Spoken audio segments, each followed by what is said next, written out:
These are some of my favorite things from summer 2025. This might be the worst time to film this video given what's happening with the lighting, but I kind of love whatever this is called, and hopefully I can get it done before the sun sets. I talk about my favorite things on Instagram or TikTok a lot, actually sometimes Instagram. And it's so fun to do, but I can talk a lot. I gab and I gab and I gab, and so I wanted to do a long form version here because these are some of my favorite videos to watch. I have written stuff down in my little notebook so that I don't forget. There's a lot of things to go through, and there's a lot of things that I loved over the course of the summer. So let's just dive in. The first thing that I have to shout out is The Gayest Thing Volume 2, which is my anthology that I publish on Substack. It is an anthology of queer writers writing about queerness. It's my second year doing it. I love this project so much. It's fiction, it's nonfiction, it's poetry, it's like a little bit of weirdness. There's all sorts of things going on, and it's so beautiful, and it's so fun to see people come together and just talk about queerness in a way that feels really natural and feels really great. And I love reading them, and I'm always so taken by all of the pieces and surprised at the breadth that is represented. And yeah, I love this project so much, so I'm so happy to have done volume 2, and that was in June. I also had 2 pieces published, one in Grain magazine, and that is my favorite story I've ever written, like, period. I love it so, so much. And so that was published in Grain magazine earlier, I think in August. And then I had a story published in Bar magazine, which you can actually go see, so I've added the link.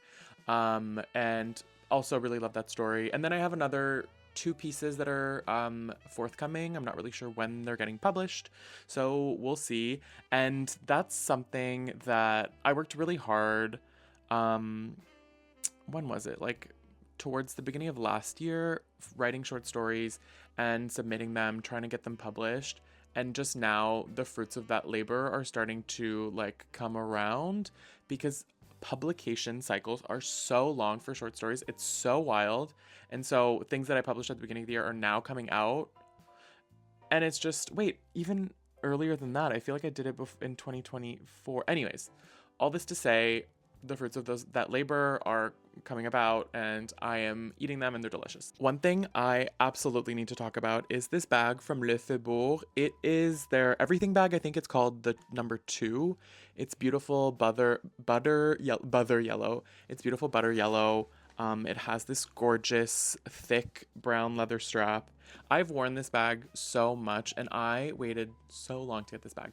They do like monthly drops because they're all handmade. So it takes a really long time for production, which is like totally fair. They're all handmade in Toronto.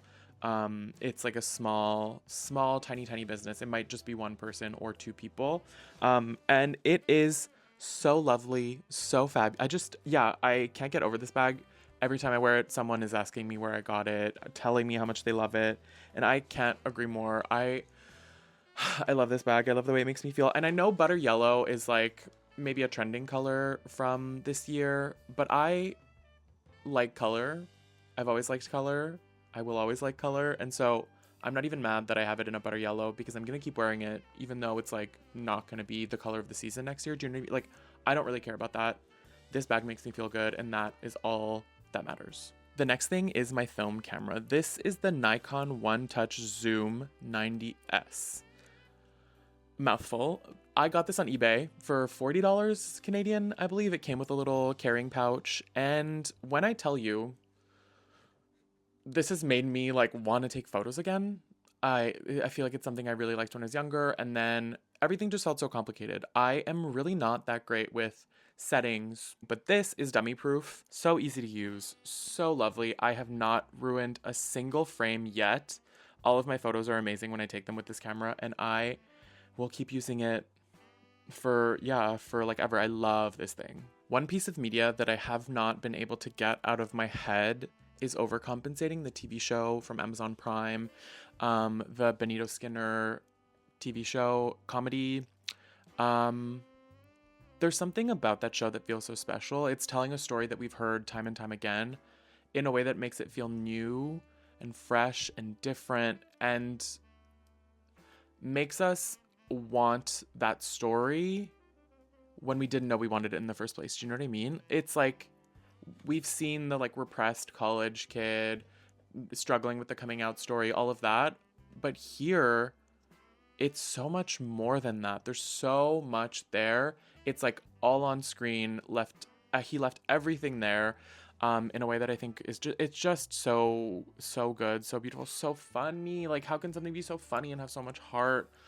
Oh yeah, yeah, I loved it. And I can't stop thinking about it. I watched it twice, and it was great both times. And it's really inspiring. Yeah, I'm just really inspired by someone who's telling a story that doesn't feel new, but in a way that makes it feel new.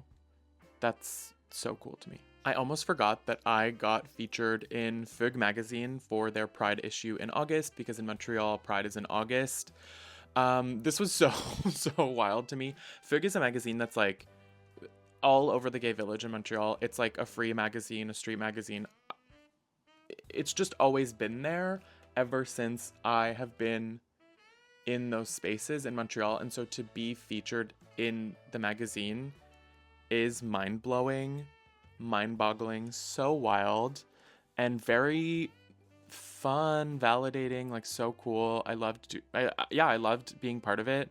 I can't believe it still. I'm like so gagged. But there I was in the pages of Fug. Yeah, wow. Okay, I'm gonna get into some beauty makeup-y favorites. The first thing is L'Occitane en Provence, the almond shower oil. I can't get over this thing. It's an oil that lathers in a really beautiful way. It does not strip your skin. It makes it feel moisturized and like plump and luscious and delicious. And it smells so good, but without overpowering any scent that you put on top of it. I cannot recommend this enough. Any shower becomes luxurious because of this thing. I've repurchased a refill for it. I've used it so much, I can't stop using it. And also, I swim a lot, and so I'm always in chlorine, and this really helps keep my skin from being super, super dry because it feels like a hydrating, like gorgeous oil. I love this thing so much. I can't stop talking about it. It's kind of annoying. The next thing is Kosis's Beachy. No, the Sun Show is what it's called in Beachy. It is a pressed powder bronzer. And I have used a lot of cream bronzers over the years, but never a powder bronzer, and I don't know why. This is what it looks like. It is so, I don't know what this formula is doing or what's in it, but it makes my skin feel like alive and dewy and glowy in a way that is so different from a cream bronzer, because cream bronzers that I've used in the past, you can kind of tell that they're there. This feels like my skin has a gorgeous, glowy, tan sheen. And it elevates my tan that I already have from the summer. So I am obsessed with this thing. And then I have the lip and cheek sticks from Milk Makeup, which I am having a hard time holding up. The lip and cheek thingies from Milk, you know them, you love them. I used these a million years ago, and I feel like the components were different. And I received these from a PR gifting, and I was like, oh, I remember these. I don't know what they did to the formula. I don't know what's different about it. I love these things, and I am a blush aficionado. It's really hard to dethrone any blush that I'm using. I have like my lineup of blushes that I really like, but these ones are so easy to use. They stay on for a really long time, which I think is something that I'm more and more trying to get, and so I really love them. I have the shades Work, WERK, and Quickie, and I love them, and I've been using them quite a bit. They're always in my little like travel pouch too. Yeah, that's big for me because I am very loyal to my blushes. I could talk to you about a lot of fragrances that I loved over the course of the summer, but I'm sticking to 3, and the way I'm going to do it is daytime, midday, and nighttime. Okay, first is Vetiver 46. I think this is my daytime. And this encapsulates a lot of this like idea that I am trying things out this summer in terms of fragrance. This is never a fragrance I would have reached for typically, but it was sent to me by the Le Labo team, and I'm so thankful for that. It has a note of incense that is so loud and sharp. This fragrance is really sharp. It's jagged, And that doesn't feel like something I gravitate towards, but I really love wearing this. I think it's really interesting on me. It's like a creaky attic floor.